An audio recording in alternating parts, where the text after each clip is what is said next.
using a throwaway, because this is something I've never talked about publicly, but I'm in therapy now and my therapist suggested writing about it might help me process what happened. I, 22F, have been no contact with my mother Lisa, 47F, for about 8 months now, and I keep getting messages from family members saying I'm being dramatic and that I need to forgive and forget because she did her best as a single mom. But what happened when I was 10 years old wasn't her doing her best. It was child endangerment, and I'm still dealing with the trauma. Some background. My mom was a single parent after my dad left when I was 5. Money was always tight, and when I was around 8, she started watching other people's kids for cash. It wasn't an official daycare. No license, no insurance, no background checks. Just neighbors and co-workers dropping their toddlers and preschoolers off at our house while they went to work.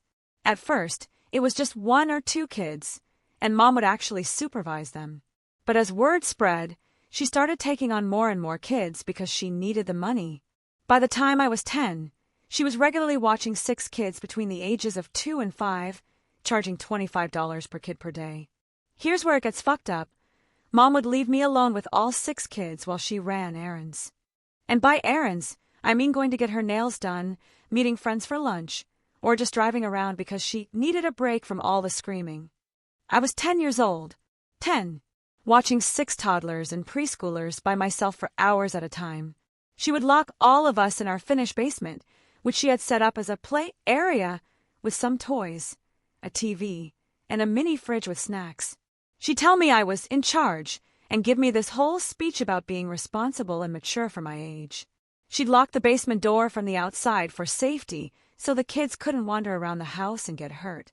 Looking back, I realized she was trapping us down there, so if any of the parents came by unexpectedly, they'd think she was upstairs doing laundry or something while the kids played safely in the basement. The basement had no bathroom, just a bucket in the corner for emergencies. 6 little kids in 1 bucket. Do the math. I spent months of my childhood trying to keep 6 small children entertained, fed, clean, and safe while my mother disappeared for 3 to 4 hours at a time. I was breaking up fights, changing diapers, wiping noses, and basically being a full-time childcare worker at an age when I should have been playing with dolls and watching cartoons. The kids would cry for their parents.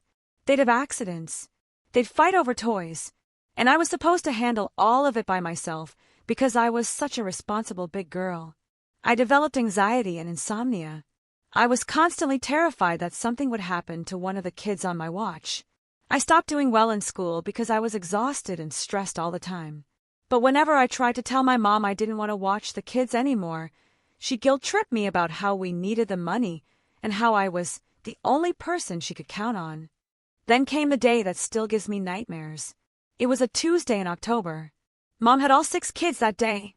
Emma, 2, Marcus, 3, Lily, 3, James, 4, Sophie, 4, and Tyler, 5. She told me she had to go to the grocery store and would be back in an hour. She was gone for almost 4 hours. About 2 hours in, the kids were getting restless and cranky. They'd already eaten their snacks, watched 2 movies, and were starting to fight over toys. Emma was crying because she wanted her mom.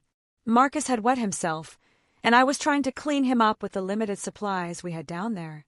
That's when Tyler decided he wanted to climb on the old bookshelf in the corner to reach a toy that had gotten knocked up there. I told him no, that it wasn't safe, but Tyler was 5 and strong-willed and didn't want to listen to another kid. While I was dealing with Marcus's accident, Tyler climbed up anyway.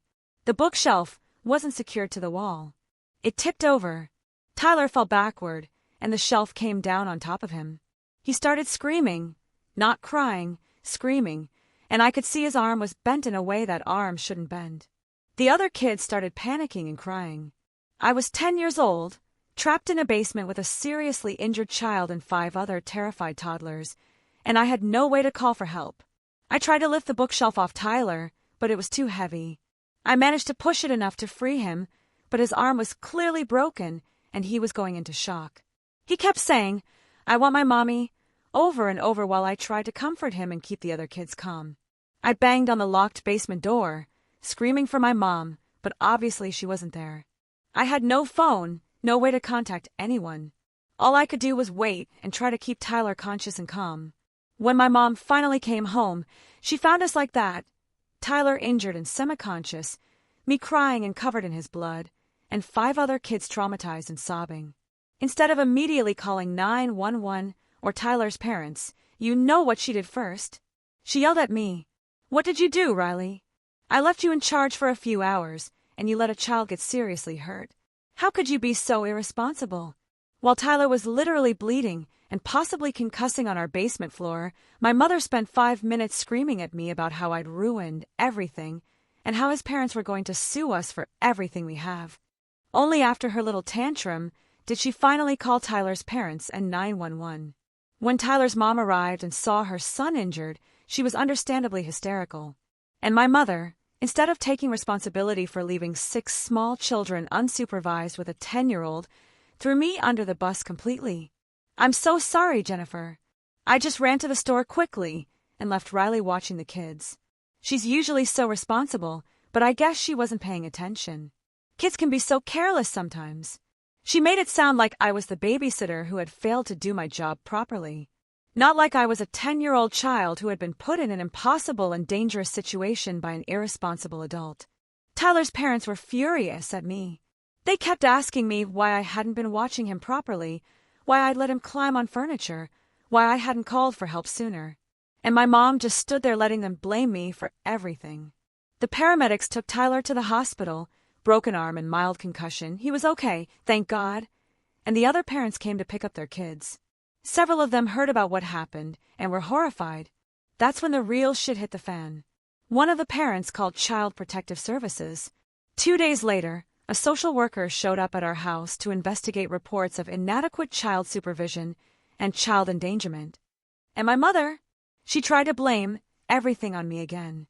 She told the social worker that I had begged to be left in charge of the other kids because I loved playing with them. She said she had only been gone for 20 minutes and that I was mature for my age and had been watching kids successfully for months. She made it sound like the whole babysitting arrangement was my idea and that I had been the one insisting on being left alone with 6 toddlers. The social worker wasn't buying it. She pointed out that leaving a 10-year-old responsible for 6 children aged 2 to 5 was illegal regardless of who had suggested it. She also noted that our basement setup, locked door, no bathroom access, no phone, constituted unsafe childcare conditions. The investigation lasted weeks. I had to be interviewed multiple times, and I was terrified the whole time that I was going to get in trouble or that we'd be separated. In the end, my mom got in legal trouble for running an unlicensed daycare and for child endangerment. She had to pay fines and do community service. She was also prohibited from providing childcare services. But here's the thing that still pisses me off. She never once apologized to me.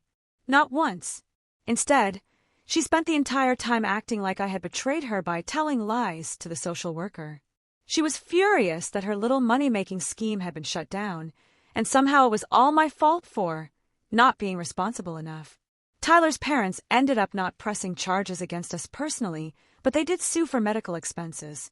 My mom had to get a second job to pay the settlement. And through all of this, she continued to blame me. According to her, if I had just been more careful and paid better attention, none of this would have happened. I was 10 years old, and my mother convinced me that a serious accident involving a toddler was my fault because I wasn't a good enough babysitter. That fucked me up for years. The worst part about the whole situation wasn't even the day Tyler got hurt. It was living with my mother's continued resentment and blame for years afterward. After the CPS investigation ended and Mom's illegal daycare was shut down, you'd think she might have reflected on what she put me through, or maybe felt some guilt about endangering multiple children. Instead, she doubled down on making me the villain in her story. For the rest of my childhood, anytime money was tight, which was often, she'd make comments like, "Well, if Riley hadn't screwed up with the daycare kids, we wouldn't be in this situation." If she was stressed about bills, it became, "This is what happens when you can't count on your own child to be responsible."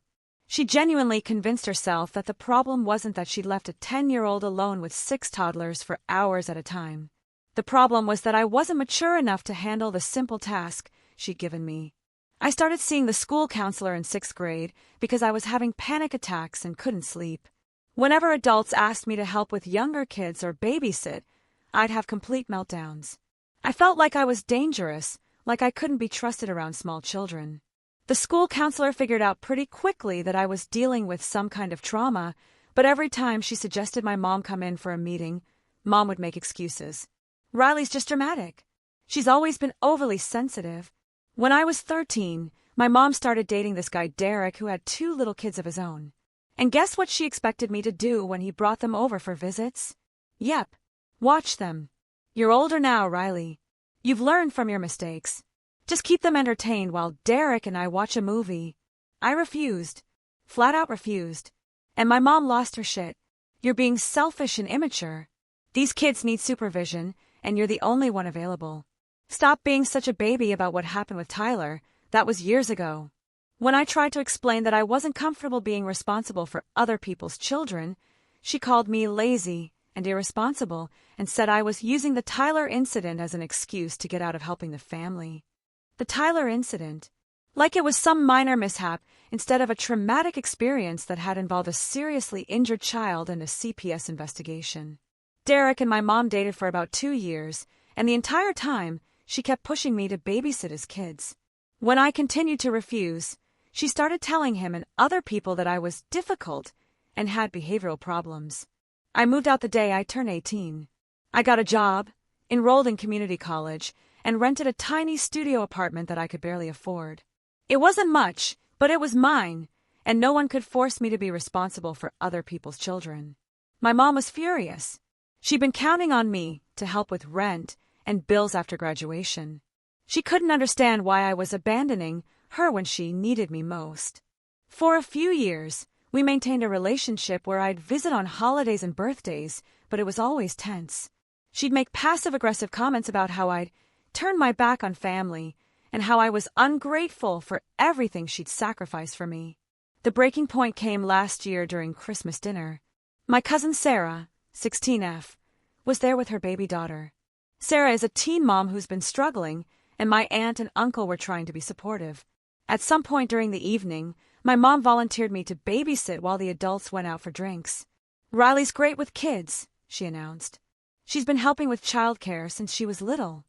I said no, politely but firmly. I explained that I wasn't comfortable babysitting and suggested they find alternative arrangements. That's when my mom exploded. You are so selfish, Riley. Your cousin needs help, and you're too self-centered to spend a few hours with a baby. I don't know what happened to you, but you used to be such a caring, responsible child. Used to be responsible? I repeated. Mom, when I was 10 years old, you left me alone with 6 toddlers, and one of them got seriously injured. That's not responsibility, that's child endangerment. Oh my God, you're still going on about that? Riley, you were old enough to watch those kids. Plenty of 10-year-olds babysit. The only reason Tyler got hurt was because you weren't paying attention. That's when I lost it. I was 10 years old, MOM. 10. You locked me in a basement with 6 children for 4 hours with no phone, no bathroom, no way to get help if something went wrong. When Tyler got hurt, I had to sit there helplessly while he bled and cried for his mother because you were getting your nails done instead of supervising the children you were being paid to watch. The entire room went quiet. My extended family was staring at us. That's not what happened, my mom said, but her voice was less certain now. That's exactly what happened. You ran an illegal daycare and used your 10-year-old daughter as free labor. When your negligence resulted in a child getting seriously injured, you blamed me instead of taking responsibility. And you've been blaming me for 15 years. My Aunt Linda spoke up. Lisa, is this true? You left Riley alone with 6 toddlers when she was 10. She's exaggerating. Riley's always been dramatic. A social worker investigated us, I continued. You got fined for child endangerment. Tyler's parents sued us. But somehow, in your mind, I'm the one who did something wrong. My mom's face was red. You don't understand how hard it was being a single mother. I needed that money. Then you should have gotten a real job instead of putting children in danger. I was doing my best. Your best was child abuse, Mom. She slapped me, right there in front of the whole family. I left immediately and haven't spoken to her since. The aftermath has been interesting. Several family members reached out to me privately to say they had no idea what had really happened when I was a kid. My Aunt Linda was horrified and said if she'd known the details, she would have intervened. But others, including my uncle and some cousins, think I'm being too harsh and that I should forgive my mom because she was just trying to survive as a single parent. That attitude honestly pisses me off more than anything. Like, yes, being a single parent is hard, but you know what's harder? Being a 10-year-old who's forced to take care of 6 toddlers and then getting blamed when the inevitable happens. I've been in therapy for about a year now, working through the trauma and trying to understand how the whole experience affected me. Some things I've learned. I have severe anxiety around being responsible for other people's safety or well-being. I struggle with authority figures and have trouble trusting adults who ask me to take on responsibilities. I have a hard time setting boundaries because I was taught that my needs don't matter. I have a complicated relationship with the concept of helping family because it was used to manipulate me. My therapist says what my mother did was a form of parentification, forcing a child to take on adult responsibilities and then blaming them when they can't handle it. She says it's a type of abuse, even if my mother didn't intend it that way. I'm working on healing, but it's hard. I still have nightmares about Tyler's accident sometimes. I still feel guilty, even though logically I know it wasn't my fault. The hardest part is dealing with family members who think I should just get over it because it happened so long ago. They don't understand that the trauma wasn't just the accident. It was years of being blamed for something that was never my responsibility to begin with. I'm 22 now, and I still won't babysit. I probably never will. The idea of being alone with a small child gives me panic attacks. But I'm working on being okay with that boundary.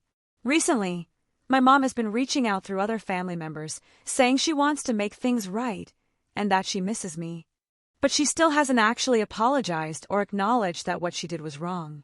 Until she can admit that leaving a 10-year-old alone with 6 toddlers was dangerous and inappropriate, and that blaming me for the consequences was abusive, I don't see how we can have a relationship.